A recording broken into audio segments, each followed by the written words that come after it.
É um grande privilégio para mim estar aqui nesta tarde com vocês. Antes de começarmos a falar qualquer coisa, eu quero ir ao Senhor em oração. E eu vou pedir que vocês orem. Tem tanta coisa acontecendo aqui nesta tarde, há tanta coisa que vocês não entendem. Mas eu vou lhes dizer de onde eu estou vindo. Eu irei pregar como um homem morto para homens mortos, mulheres e jovens. E eu irei pregar como se eu nunca mais fosse pregar de novo. E eu vou lhes dizer umas coisas que vocês irão entender errado. E eu vou lhes dizer coisas que irá deixar vocês um tanto nervosos comigo. E eu vou lhes dizer coisas que vocês irão negar. E eu irei lhes dizer coisas e vocês dirão, eu não tenho o direito de lhes dizer o que eu estou dizendo. Mas antes de você chegar a qualquer conclusão sobre o que está sendo dito aqui nesta tarde, faça a si mesmo uma pergunta. Veja, pregar é uma coisa um tanto perigosa. É perigoso para mim, porque a Bíblia diz que sobre falsos mestres virá grande condenação. Se o que eu lhes disser hoje não for verdade, eu estou encrencado e por isso tenho que fazê-lo com temor e tremor, porque eu estarei condenado diante de Deus. Mas se o que eu irei dizer a vocês hoje for verdade, então são vocês que têm motivos para temer e tremer. Porque se eu interpretar corretamente esta passagem das Escrituras que eu irei dar a vocês, será como se Deus estivesse falando por intermédio de um homem. E o problema de vocês não será comigo, será com Deus e a sua palavra. Então a única questão a ser decidida aqui, nesta tarde, é esta: é este homem à nossa frente um falso profeta? Ou será que ele está nos falando a verdade? E se ele estiver nos falando a verdade, então nada mais importa, exceto conformar as nossas vidas a esta verdade. Vamos ao Senhor em oração.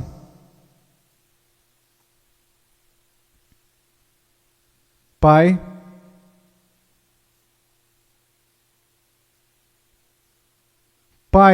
eu sou tão pequeno e tão desprezível de tantas formas. Tu sabes, Senhor, Tu sabes. Ó Senhor amado, será que falso fogo irá continuar sendo a única coisa depositada no seu altar? Ou poderia fogo descer do céu? No meio de tanto barulho e clamores, programações, poderia o fogo descer do céu? Podem esses ossos secos voltar a viver? Tu sabes, Senhor. E na sua soberania eu oro e rogo ante ao trono de Deus que sejas gracioso para conosco. Que o Senhor abra os corações e as mentes. Senhor, nós não podemos contar com que eles os abram, eles nunca o farão. Abra os seus corações, as suas mentes e faça com que eles enxerguem a verdade bíblica. Sopre sobre eles, conceda arrependimento, conceda fé. Traga-os ao teu reino, Senhor, para a sua glória. Pelo seu grande nome, opere estas coisas. Senhor, como um irmão falava, que seja, Senhor, de tal forma que nenhum homem obtenha crédito, que nenhum homem ponha a mão na arca do Senhor e se pôr que caia morto, Senhor. Ó Deus, faça-se presente entre nós. Por favor. Porque não temos outra esperança. Não temos nenhuma outra esperança. Essas crianças não possuem outra esperança, a não ser que o Senhor haja. Amém. Eu vou pregar por intermédio de Mateus, capítulo 7. Se você trouxe a sua Bíblia, me siga. Mateus capítulo 7, versículo 13. Jesus disse: entrai pela porta estreita, larga é a porta, e espaçoso o caminho que conduz para a perdição, e são muitos os que entram por ela, porque estreita é a porta, e apertado o caminho que conduz para a vida, e são poucos os que acertam com ela. Acautelai-vos dos falsos profetas, que se vos apresentam disfarçados em ovelhas, mas por dentro são lobos roubadores. Pelos seus frutos os conhecereis. Colhem-se porventura uvas dos pinheiros ou figos dos abrolhos? Assim toda árvore boa produz bons frutos, porém a árvore má produz frutos maus. Não pode a árvore boa produzir frutos maus, nem a árvore má produzir frutos bons. Toda árvore que não produz bom fruto é cortada e lançada ao fogo. Assim, pois, pelos seus frutos os conhecereis. Nem todo o que me diz Senhor, Senhor, entrará no reino dos céus, mas aquele que faz a vontade de meu Pai que está nos céus. Muitos naquele dia hão de dizer-me: Senhor, Senhor, porventura não temos nós profetizado em Teu nome, e em Teu nome não expelimos demônios, e em Teu nome não fizemos muitos milagres? Então lhes direi explicitamente: nunca vos conheci. Apartai-vos de mim, os que praticais a iniquidade. Todo aquele, pois, que ouve essas minhas palavras e as pratica, será comparado a um homem prudente, que edificou a sua casa sobre a rocha. E caiu a chuva, transbordaram os rios, sopraram os ventos e deram com ímpeto contra aquela casa, que não caiu, porque foi edificada sobre a rocha. E todo aquele que ouve essas minhas palavras e não as pratica, será comparado a um homem insensato, que edificou a sua casa sobre a areia. E caiu a chuva, transbordaram os rios, sopraram os ventos, e deram com ímpeto contra aquela casa, e ela desabou, sendo grande a sua ruína. Eu estou aqui hoje. Eu não estou preocupado no meu coração com a autoestima de vocês. Eu não estou preocupado no meu coração se vocês irão se sentir bem consigo mesmos, se a vida está do jeito que vocês desejam, ou se a conta bancária de vocês está verde. Só tem uma coisa que me tirou o sono. Só há uma coisa que me preocupou durante toda a manhã, e é isso aqui, ó. Em 100 anos, a maioria das pessoas neste edifício possivelmente estarão no inferno.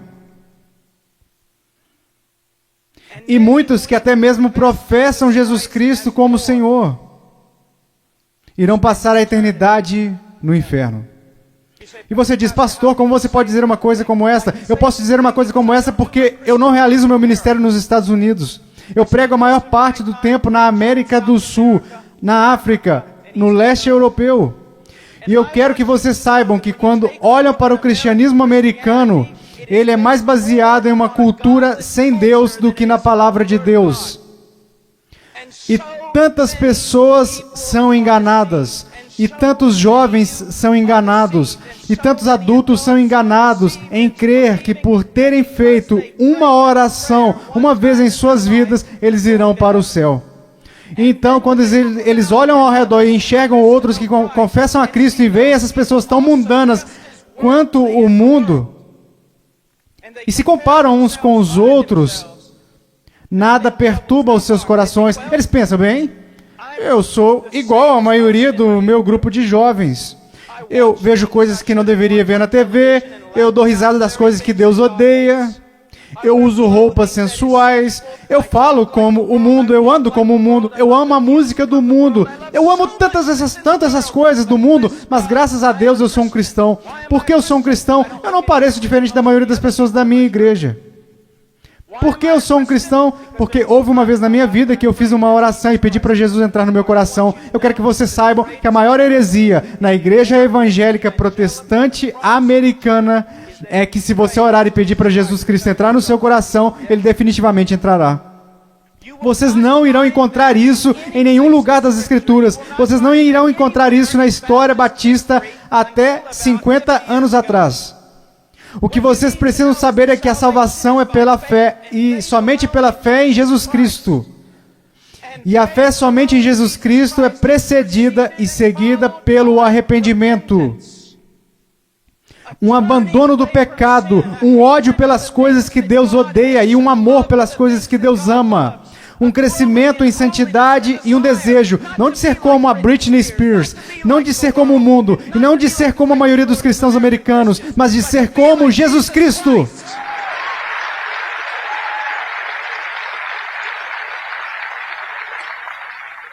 Eu não sei por que vocês estão aplaudindo, eu estou falando de vocês.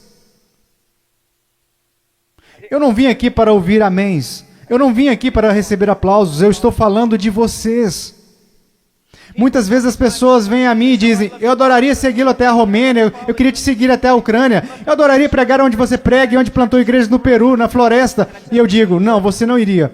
E elas dizem, sim, eu iria. E eu digo, não, você não iria. Por quê? Porque você seria expulso da igreja de lá. O que nós precisamos enxergar? Eu não estou querendo ser duro, apenas para ser duro. Vocês têm a noção de quanto amor é necessário para ficar na frente de 5 mil pessoas e dizer que o cristianismo americano é praticamente, completamente errado? Você sabe que vai me custar nunca mais ser chamado para algo assim? Ser impopular. Você sabe por que você faz isso? Você não faz porque você vai ser bem pago. Você não faz isso porque os homens te amam. Você faz isso porque você ama os homens e, acima de tudo, você quer honrar a Deus. Eu quero dizer a vocês uma coisa. Nós vamos olhar para as Escrituras e eu quero que vocês olhem para ela, como ela realmente é. Pare de se comparar com os outros que dizem que são cristãos, que se compara com outros que dizem que são cristãos. Compare a si mesmo com as Escrituras. Quando alguém, um jovem, vem a um pastor ou pastor de jovens e diz, eu não tenho certeza se sou salvo, o pastor de jovens geralmente vai lançar um clichê. Alguma vez em sua vida você orou e pediu para Jesus entrar no seu coração? Bem, sim. Você foi sincero? Bem, eu não sei, mas acho que sim. Você precisa dizer para Satanás parar de te pôr dúvidas. Você escreveu no verso da sua Bíblia, assim como o evangelista te ensinou quando você foi salvo. Você anotou a data para que qualquer dia você pudesse se lembrar, você poderia olhar para sua Bíblia. Que superstições têm invadido a nossa denominação? Você sabe o que a Bíblia fala para os cristãos fazerem? Examine-se a si mesmo. Prove a si mesmo à luz das Escrituras para saber se você está na fé. Prove a si mesmo para saber se você está na fé. Você consegue ver que se eu libertasse todo mundo aqui e mandasse vocês baterem em cada porta dessa cidade, você sabe o que descobriríamos? 99% das pessoas, pelo menos nessa cidade, acreditam que são cristãos. Se você voltar para a sua cidade e bater em cada porta, porque eu voltei quando fui salvo e bati em cada porta, e você sabe o que eu descobri? Todo mundo na minha cidade é um cristão. 85% deles não vão à igreja, e aqueles que vão à igreja não estão preocupados com santidade, eles não estão preocupados em servir, não estão preocupados em ser separados do mundo, não estão preocupados se o evangelho será pregado entre as nações. Mas graças a Deus eles são salvos. Por que eles são salvos? Porque algum evangelista que deveria ter passado mais tempo estudando sua Bíblia do que pregando, disse a eles que eles eram salvos. E ele disse isso para que depois pudesse se gabar de quantas pessoas se converteram no seu próximo avivamento. Eu amo vocês. E há homens aqui que amam vocês. E eu quero ir às Escrituras agora, que eu os choquei para a vida. Eu quero que vocês me ouçam. Ouçam a palavra de Deus e comecem a se perguntar algumas perguntas. Antes de mais nada, entrai pela porta estreita, porque larga é a porta e espaçoso o caminho que conduz à perdição, e muitos são os que entram por ela. Há uma porta estreita. E sabe, historicamente, uma das razões pela qual eu sou um batista do Sul é porque os batistas do Sul sempre foram rápidos, enquanto outras denominações falharam em perceber isso. Os batistas do Sul sempre foram rápidos em perceber que só há uma porta. Só há um Deus. Só há um mediador entre Deus e os homens, e seu nome é Jesus Cristo. E não é uma questão de múltipla escolha, não é como se todos os caminhos levassem a Roma. Como denominação, nós sempre ensinamos as pessoas o que Jesus ensinou às pessoas: eu sou o caminho, a verdade e a vida, e ninguém vem ao Pai senão por mim. Então eu louvo a Deus por isso, que a única maneira de qualquer ser humano nesta terra ser salvo é por intermédio de Jesus Cristo. Ponto final. Porque vocês precisam entender que a Bíblia diz: todos pecaram e destituídos estão da glória de Deus, e vocês não têm ideia do que isso significa. Que nascemos totalmente depravados, odiando a Deus.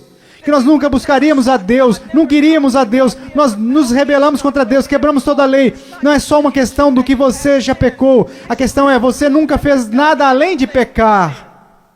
A Bíblia diz nos profetas que até as nossas maiores obras são como trapos de imundícia perante Deus. E por causa disso, você sabe o que merecemos?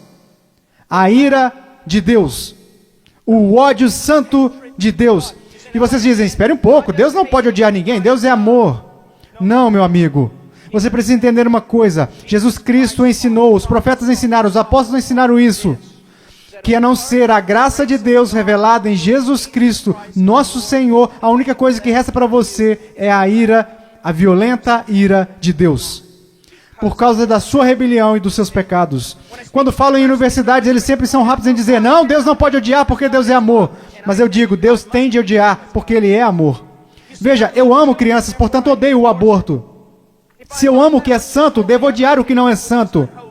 Deus é um Deus santo, e isso é algo que os americanos esqueceram. Muitas das coisas que você adora fazer, Deus odeia. Você sabia disso? Ore por um avivamento. Você vai para a reunião de jovens e quer que Deus haja, mas antes de ir, você assiste programas na TV que Deus absolutamente abomina. Então você se pergunta por que o Espírito Santo não desceu sobre nós, e por que você tem que criar falso fogo e falso entusiasmo.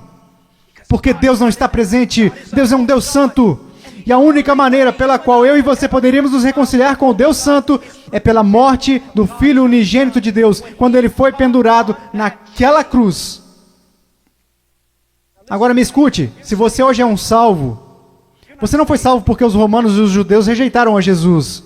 Você não foi salvo porque eles colocaram uma coroa de espinhos na cabeça dele. Nem foi salvo porque eles perfuraram o tórax de Jesus. Você não foi salvo nem mesmo porque eles o pregaram na cruz. Você sabe por que você é salvo? Se você é salvo, porque quando Jesus Cristo estava pendurado naquela cruz, Ele carregou os seus pecados, o pecado do povo de Deus, e toda a violenta ira de Deus que deveria ter caído sobre você, caiu sobre o seu único filho.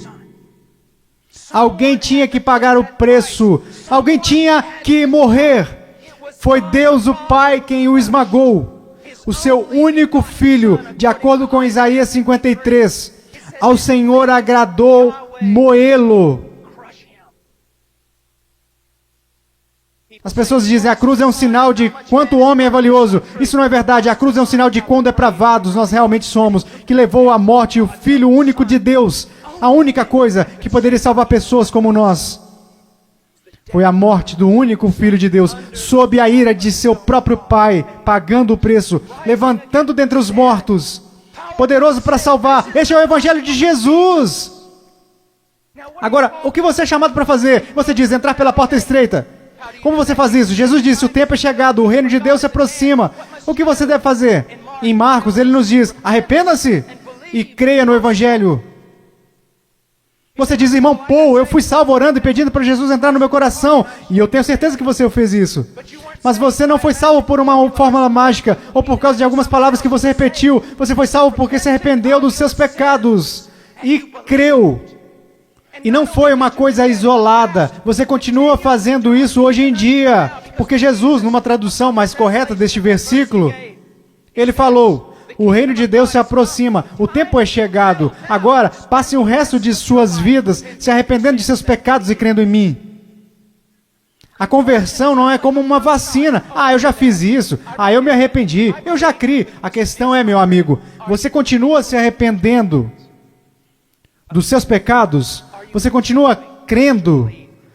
Porque aquele que começou a boa obra em vocês também a finalizará.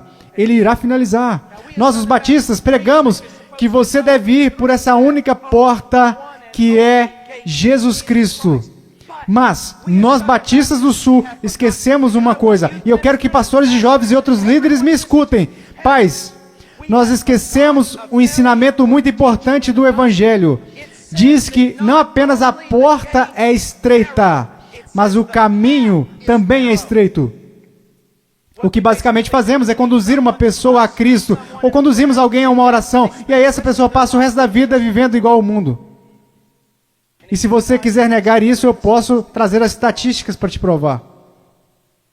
Várias pesquisas, censos, qualquer tipo de pesquisa que você pensar, quando elas questionam a moralidade da igreja nos Estados Unidos em comparação com a moralidade daqueles que se consideram perdidos, as pesquisas não encontram diferenças.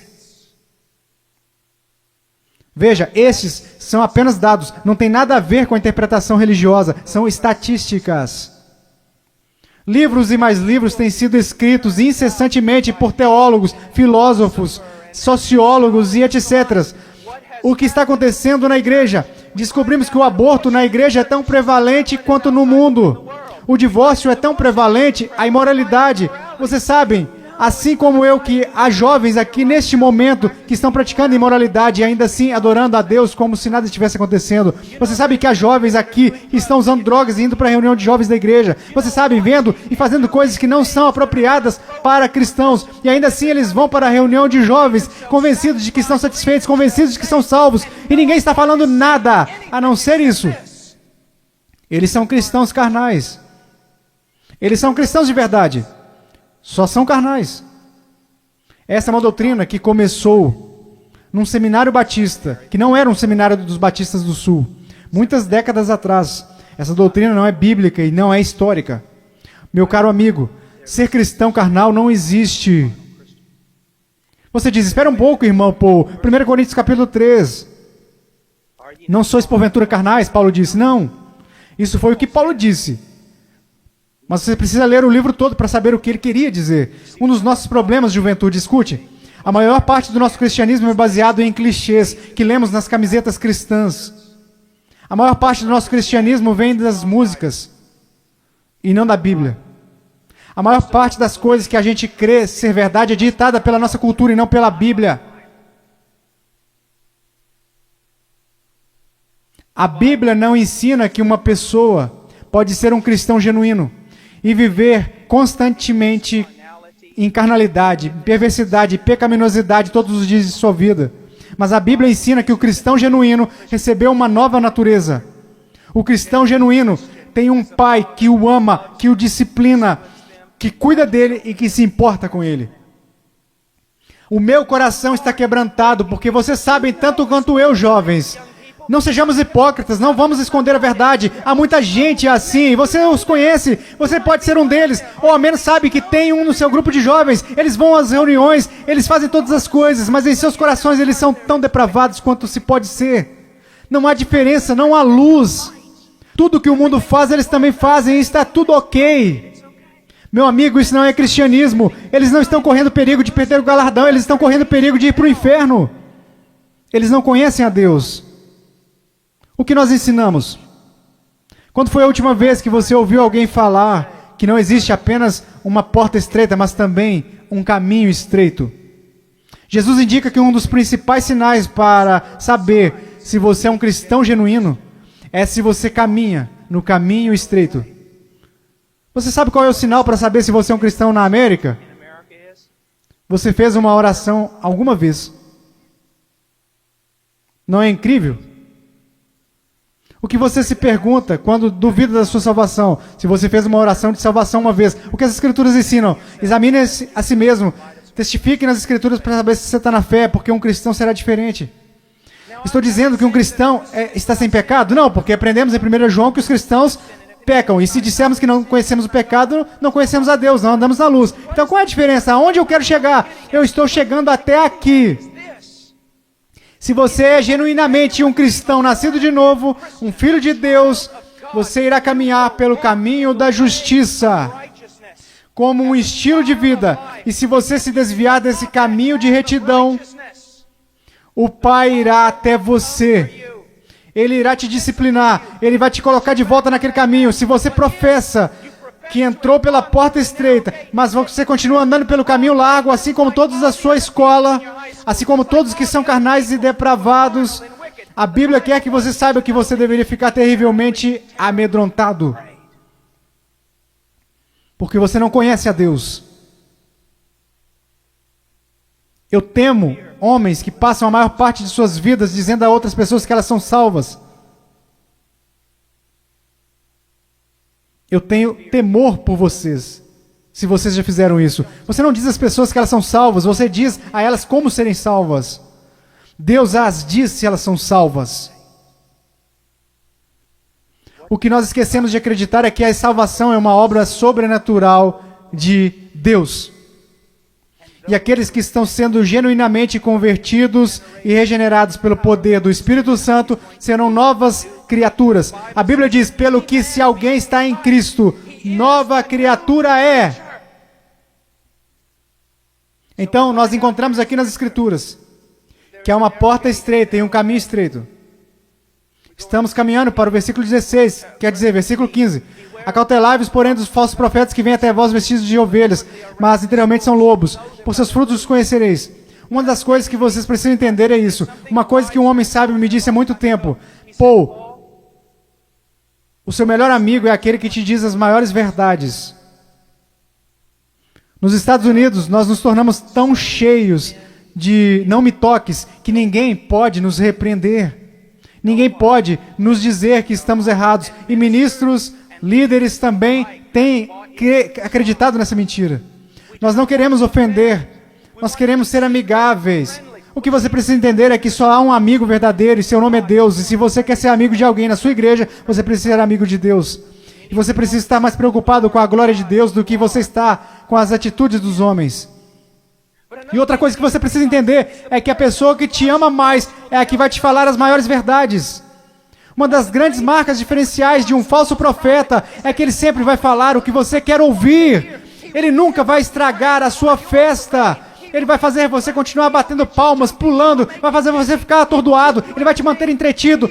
E ele te apresentará um cristianismo que fará a sua igreja parecer um parque de diversões de Jesus. E irá te manter tão entretido que você nunca se preocupará com grandes assuntos como este. Deus está agindo em minha vida? Eu estou crescendo em santidade? Eu realmente nasci de novo? Me escute, se todos nessa cidade creem que são salvos, e nós sabemos que isso não é verdade, porque a Bíblia diz que poucos vão entrar, como você sabe que você é salvo? Como você realmente sabe que é um salvo? Porque alguém te disse? Porque você fez uma oração? Porque você creu? Deixe-me te perguntar, como você sabe que crê? Porque todo mundo diz que acredita. Como você sabe que você não é igual a eles? Você sabe como a Bíblia ensina que se você é salvo ou não? Você sabe como a doutrina batista, até 50 anos atrás, diria que você sabe que é um salvo? Você sabe que foi salvo porque a sua vida está num processo de transformação. E o seu estilo de vida é de alguém que caminha nos caminhos da verdade do Senhor. E quando você para de andar nos caminhos da desobediência, como todos nós fazemos, Deus vem até você e te põe de volta no caminho. Uma das maiores evidências de que você nasceu de novo é que Deus não permitirá que você fale como a sua carne quer falar. Deus não irá permitir que você se vista como o mundo sensual e a igreja sensual permitem que você se vista. Deus não irá permitir que você caminhe como o mundo, cheire como o mundo, fale como o mundo, escute as coisas que o mundo escuta. Deus irá e fará a diferença na sua vida. Diz aqui, ao continuarmos, versículo 17, então todos, quer dizer, vamos para o versículo 16, você os conhecerá pelos seus frutos. Como você reconhece um falso profeta? E uma aplicação mais ampla aqui nas Escrituras. E como você sabe que alguém é um cristão genuíno? Pelos seus frutos. Pelos seus frutos, meus amigos. Veja a sua vida. Veja o jeito que você anda. Veja o jeito que você fala. Veja pelas paixões do seu coração. Por acaso Jesus está aí em algum lugar? Ou ele é só um acessório que você acrescenta em sua vida? Ou é só uma coisa que você faz nas quartas e domingos? Ele é só alguém que você aceita apenas intelectualmente, mas não de coração? Ele é um acessório ou ele é o centro da sua vida? E qual é o fruto que você está produzindo? Você parece com o mundo, age como o mundo, você experimenta as mesmas alegrias que o mundo experimenta? Você consegue amar o pecado e gostar de cometê-lo? Você consegue amar a rebeldia e gostar de ser rebelde? Então você não conhece a Deus. Você os conhecerá pelos seus frutos. Deus tem o poder para mudá-los. Imaginemos por um momento Jesus ensinando esta passagem. E você está lá ouvindo. E ele olha para você e diz: espinhos, espinhos. Você acha espinhos em figueiras? E você diz: é claro que não, Jesus. Você não é um agricultor, você não é um fazendeiro, você é um carpinteiro, mas todo mundo sabe, Jesus, você não encontra espinhos numa figueira. Então, deixe-me fazer outra pergunta. Você encontra figos, bons frutos, em espinheiros? É claro que não, Jesus, isso é loucura. Quer dizer, você nunca vai achar espinhos numa figueira e também nunca encontrará figos num espinheiro. Jesus, se me dissessem que isso é possível, pode tomar nota. Ou essa pessoa é louca ou é uma mentirosa. Então Jesus te responde: muito bem.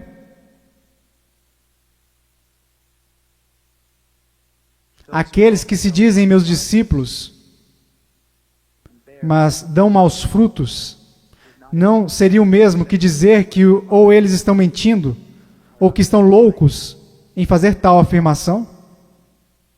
Deixe-me levar essa ideia. Vamos imaginar que eu apareça atrasado e entre correndo na plataforma, e todos os outros líderes estão zangados comigo. Irmão, pô, você não considerou que lhe foi dada a oportunidade de pregar aqui, e você aparece atrasado, e eu digo: irmãos, você tem que me perdoar. Por quê? Eu estava a caminho na rodoviária e meu pneu furou. E eu estava trocando o pneu, e enquanto isso, a porca da roda saiu. E eu não estava prestando atenção, então eu corri para pegar a porca da roda. Assim que eu peguei, no meio da rodovia, eu levantei, tinha um caminhão de carga de 30 toneladas vindo a uns 200 por hora, uns 10 metros à minha frente, e aí ele me atropelou, e é por isso que eu estou atrasado. Só existiriam duas explicações lógicas, eu sei, ninguém mais estuda lógica, mas só existiriam duas conclusões lógicas. Primeiro, eu sou um mentiroso. 2, eu sou um maluco. Você diria: irmão Paul, é absolutamente absurdo, é impossível ter um choque com algo tão grande como um caminhão de carga e não mudar de estado. E a minha questão para você seria isso: o que é maior, um caminhão de carga ou Deus? Como é que tantas pessoas hoje em dia professam ter tido um encontro com Jesus Cristo e ainda assim não são permanentemente transformados? Deixe-me dar a vocês algumas coisas para pensar. Vocês sabem que estou lhes dizendo a verdade. Quantas vezes você vai e rededica a sua vida de novo e de novo e de novo? Quantas vezes os grupos de jovens veem as coisas e ficam empolgadíssimos? E voltam para a igreja e dura cerca de 1,5 semanas. E mesmo assim dizem: ó, foi um grande movimento de Deus. Não foi, não. Se não durou é porque não foi um mover de Deus. Foi emoção. Foram tantas coisas, mas não foi um grande mover de Deus. Deus trabalhou em sua vida. Deus está trabalhando em sua vida. Você os conhecerá pelos seus frutos. Você os conhecerá pelos seus frutos. Vamos adiante. Versículo 19. Toda árvore que não dá bom fruto, corta-se e lança-se no fogo. Portanto, pelos seus frutos os conhecereis. Escute isso. Você precisa entender algo acerca da literatura hebraica. Quando nós queremos dar ênfase a alguma coisa, sabe o que nós fazemos? Aumentamos o tom de voz. Se estamos escrevendo, colocamos em negrito ou em maiúscula. Mas para o judeu era diferente. Quando ele quer enfatizar algo, ele repete e ele repete. Por isso que encontramos paralelismo hebraico no livro de Provérbios. O ímpio não viverá na terra, o ímpio será destruído. Ele está dizendo coisas, só que de um jeito diferente para dar mais ênfase. É isso que Jesus está fazendo o tempo todo aqui. Pelos seus frutos os conhecereis, pelos seus frutos os conhecereis. Vocês os conhecerão pelo caminho que eles andam. Pelos seus frutos os conhecereis. Pelos seus frutos os conhecereis. Ele diz: toda árvore que não dá bom fruto, corta-se e lança-se no fogo. Sobre o que ele está falando? Meu caro amigo, ele está falando sobre o juízo do Deus Todo-Poderoso, que um dia cairá sobre o mundo. Que um dia, possivelmente, irá cair sobre você. Oh, meu caro amigo, eu não consigo olhar o seu coração.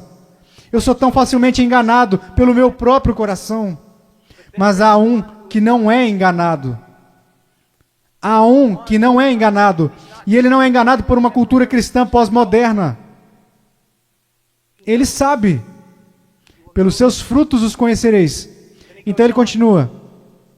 E ele diz isso. Versículo 21. Nem todo o que me diz Senhor, Senhor entrará no reino dos céus, mas aquele que faz a vontade de meu Pai que está nos céus. Você sabe o que a sua profissão de fé em Jesus vale? Absolutamente nada. Sim, você leu essa passagem?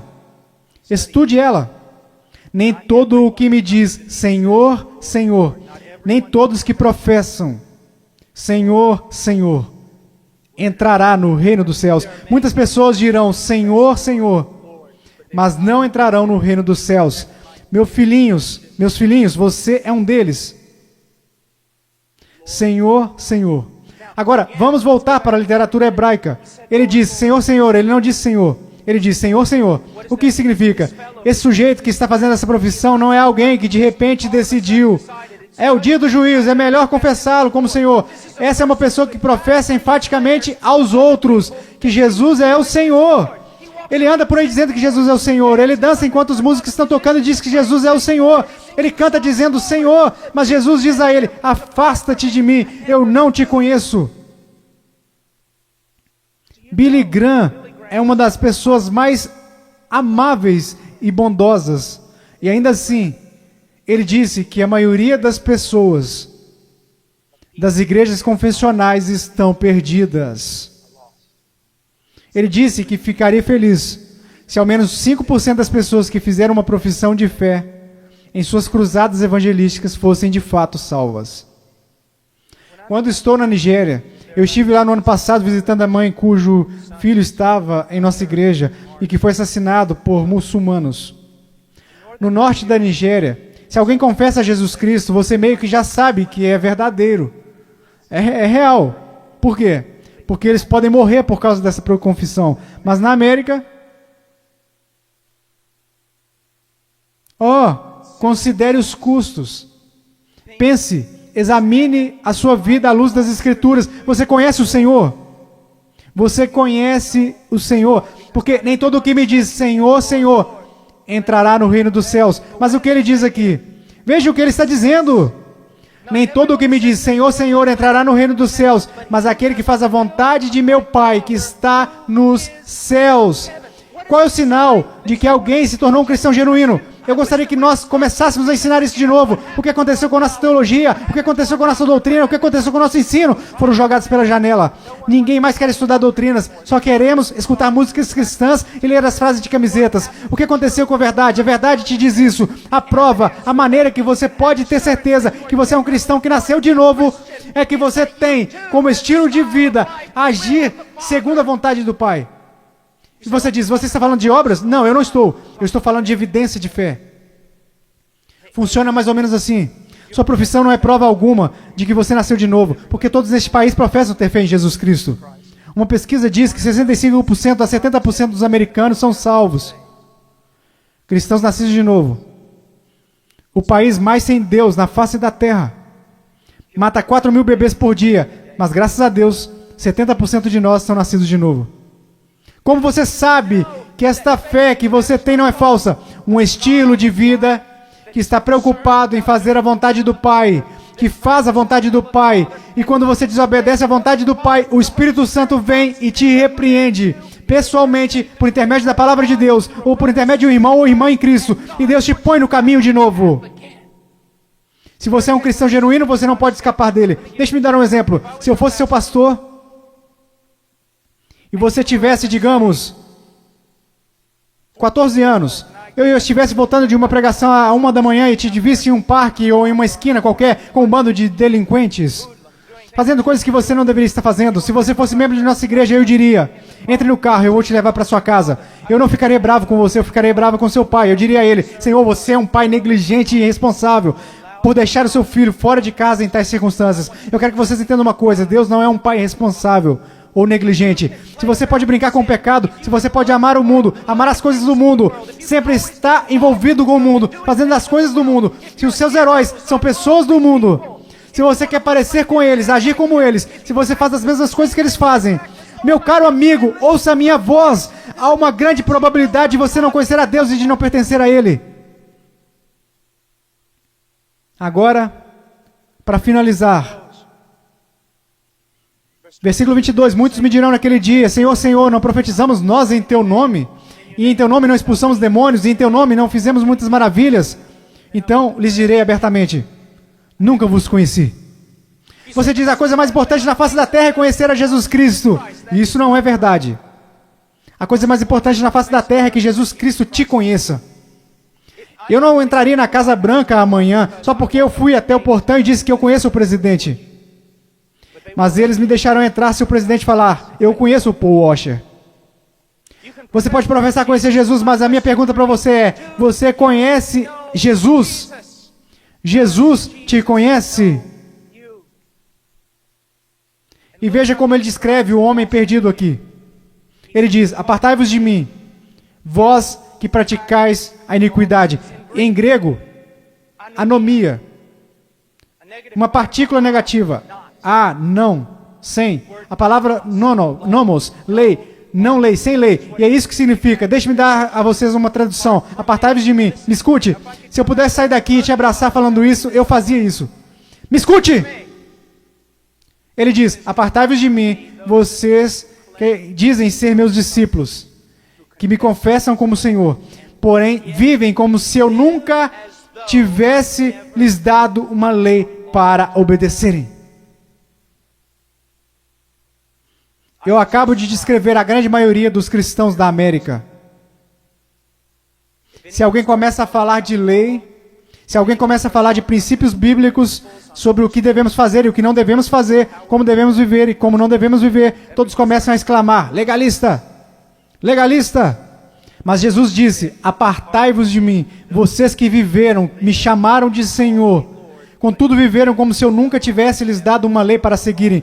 Na cristandade americana diz assim, passe pela porta, louvado a Deus, viva como o resto do mundo. Tudo bem, você só é um cristão carnal e talvez você volte um dia. Você sabe o que acontece por causa do nosso péssimo evangelismo? Nós temos zilhões de crianças salvas, entre aspas, nas escolas dominicais, e quando fazem 15 anos eles vão para o mundo e a maioria deles vivem como demônios. E quando estão por volta de 30 anos eles voltam e rededicam as suas vidas. Talvez eles tenham acabado de ser salvos.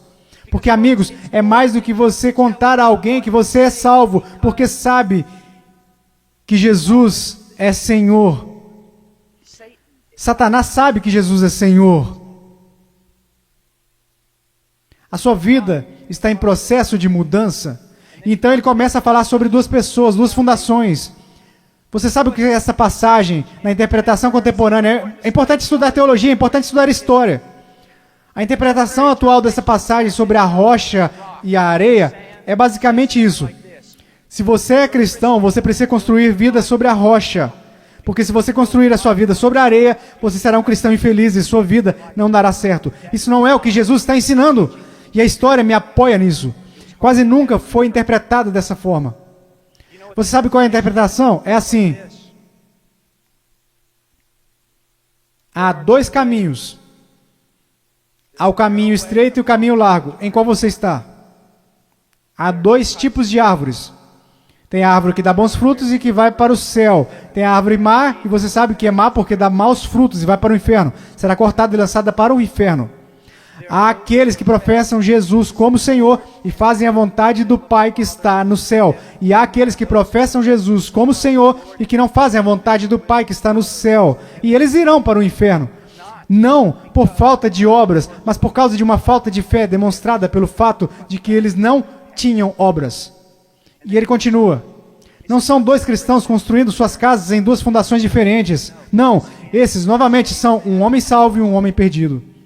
O homem perdido ouve a palavra de Deus ser pregada, mas não prepara a fundação. Você não consegue ver na vida dele como a palavra de Deus está formando e construindo e sustentando a sua vida. A sua vida não está... Quantas pessoas da Convenção dos Batistas do Sul, apesar dos nossos números, apesar de tudo o que dizemos, se nós simplesmente comparássemos as pessoas a essa passagem e disséssemos, você está construindo o seu casamento de acordo com a palavra de Deus, você está educando seus filhos de acordo com a palavra de Deus, você está administrando suas finanças de acordo com a palavra de Deus, você tem vivido separando-se das coisas deste mundo de acordo com a palavra de Deus, quantos estariam aptos a responder positivamente? Não, nada disso. Eu professo Jesus, Ele é o meu Salvador. O meu professor de escola dominical me falou. Eu sei.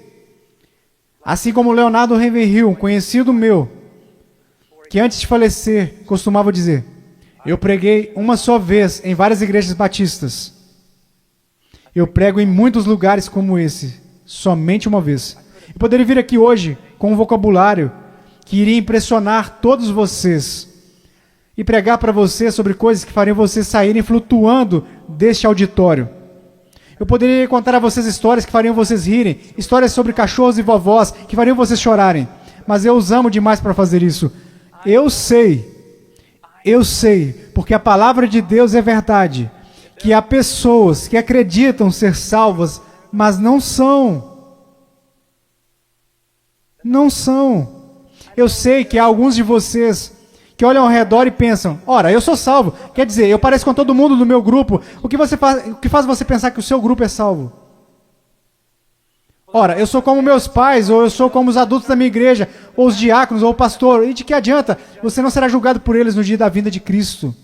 A minha pergunta para você, querido, minha pergunta para você, meu filhinho, quero dizer, vocês poderiam ser meus filhos.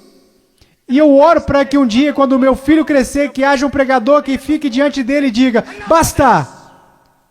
Vamos focar o que a palavra de Deus diz. Como a sua vida se apresentará diante do fogo ardente, que é a santidade de Deus no dia final.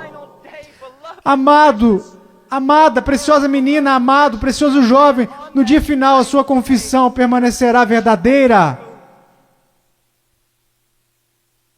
Você é salvo. E eu não estou falando de, ora, eu acho que sou salvo. Sabe, há um caminho que ao homem parece direito, mas o fim dele são caminhos de morte. Ora, eu sinto do fundo do meu coração que eu sou salvo. Então deixe-me fazer outra pergunta. Você alguma vez já leu: enganoso é o coração, quem o conhecerá? Você não deveria ir ao testemunho das Escrituras? Ora, eu sei que sou salvo porque minha mãe, meu pai, meu pastor, todos disseram que eu sou salvo. Então eu te digo isso. O que a palavra de Deus te diz? Nós falamos tanto sobre ser cristãos radicais. Cristãos radicais não são pessoas que pulam em shows.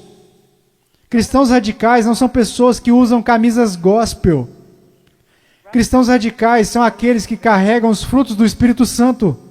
Cristãos radicais são aqueles que respeitam e honram os seus pais, mesmo quando sentem que seus pais estão errados. Cristãos radicais são aqueles que não... Agora escutem, isso vai deixá-los irados.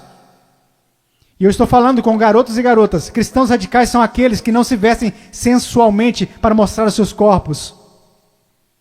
Se a sua vestimenta é um chamariz apenas para o seu rosto, Deus se agrada da sua vestimenta. Se a sua vestimenta é um chamariz para o seu corpo, isso é sensual e Deus odeia o que você está fazendo. Todo mundo gosta de falar sobre um profeta, mas ninguém quer escutá-lo.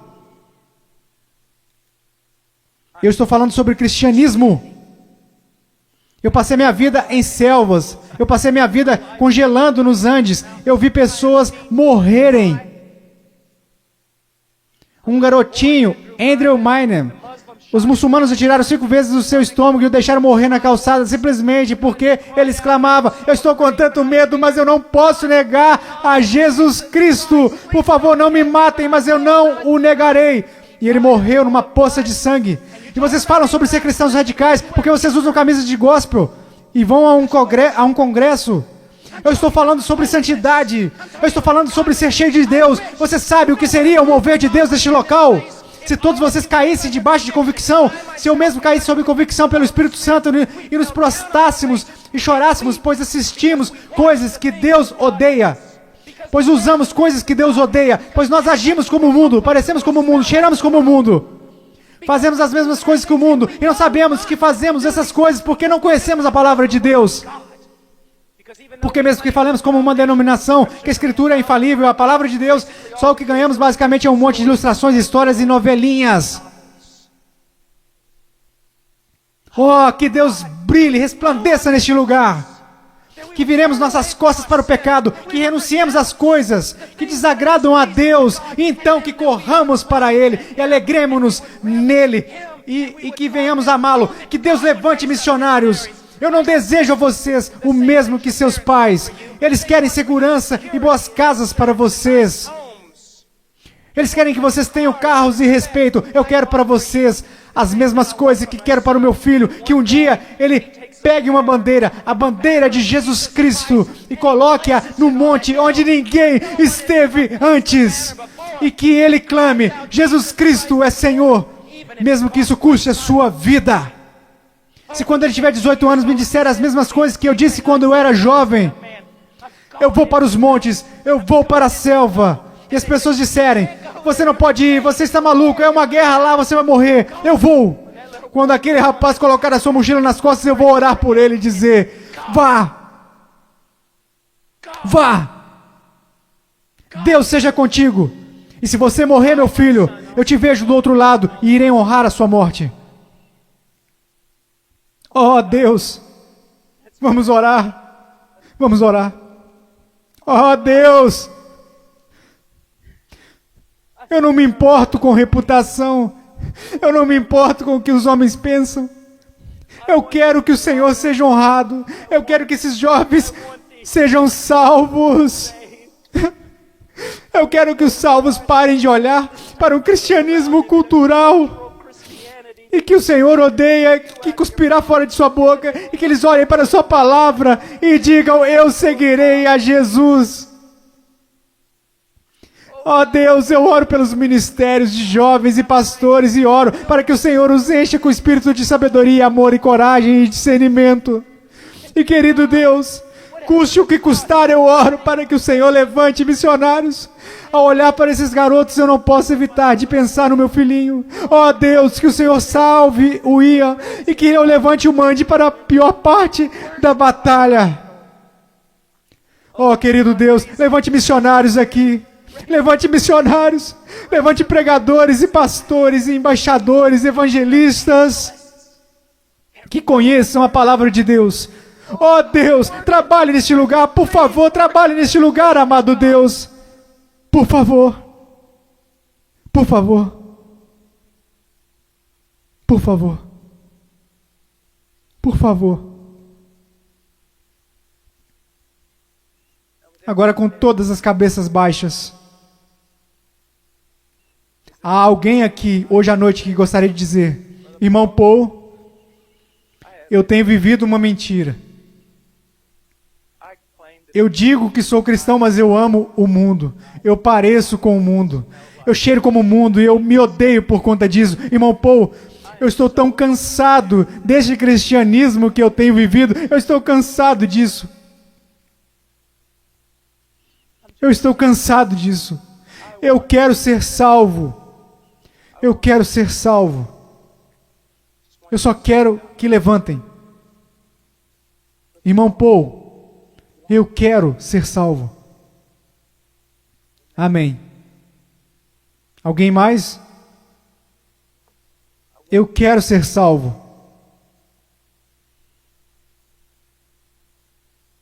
Amém.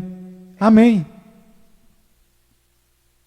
Em momentos teremos um apelo, e vocês que levantaram, eu vou descer aqui e quero que vocês se encontrem comigo. Eu quero falar com vocês. Agora, vocês podem se sentar. Agora, quero conversar com vocês que professam ser cristãos.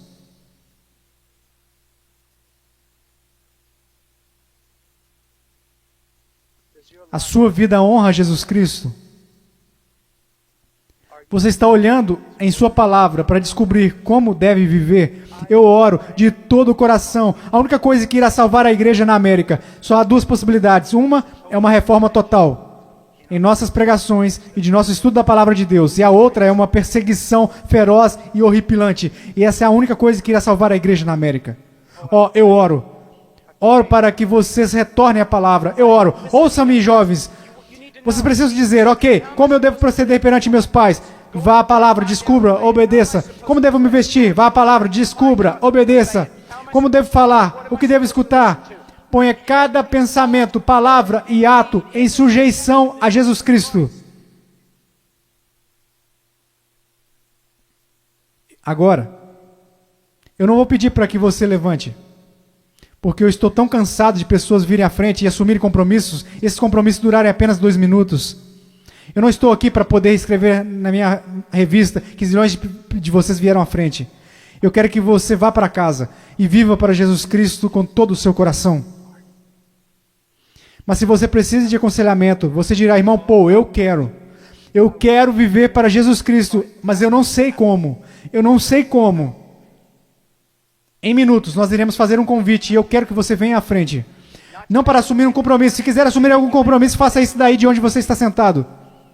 Se precisa contar a alguém, vá contar ao seu pastor. Vá contar ao seu pastor de jovens. E quer saber? Nós saberemos se esse compromisso irá durar. Quer saber como? Porque irá durar. Nós saberemos se foi de Deus. Deixe-me contar-lhes uma coisa. Eu quero lhes contar uma coisa. Se você tomou a decisão de seguir a Jesus Cristo, se você tomou a decisão para ser salvo nesses 2 últimos dias, eu quero lhe dizer algo. Se foi algo genuíno, irá durar. Se daqui a algumas semanas você voltar direto ao mundo, viver como o mundo, agir como o mundo, eu quero que você saiba de uma coisa. Você não entendeu nada aqui nesse final de semana. Você foi emotivo, simplesmente isso. Se você realmente ganhou algo do Senhor, eu quero que você saiba, isso irá durar. E ainda que você tente correr disso, você não vai conseguir. Você não vai conseguir. Eu amo tanto vocês. Eu amo tanto vocês. E peço que todos fiquem de pé. Se você precisa de aconselhamento acerca de uma decisão que fez, mas que não está clara, eu quero que você venha à frente. E eu vou descer aqui. Vocês que levantaram... Houve muitos de vocês aí que disseram, eu preciso conhecer a Jesus Cristo, eu quero que você venha até aqui agora, e eu quero te conhecer, e eu quero voltar aqui com você e os outros conselheiros, e quero conversar com você, e quero te dizer uma coisa, não em 5 minutos, não em 10 minutos, se você precisar conversar a noite toda, nós iremos ficar. Essa é a atitude de cada conselheiro neste lugar, nós ficaremos a noite inteira se necessário, a noite toda. Deus ama vocês, deixe-me orar por vocês.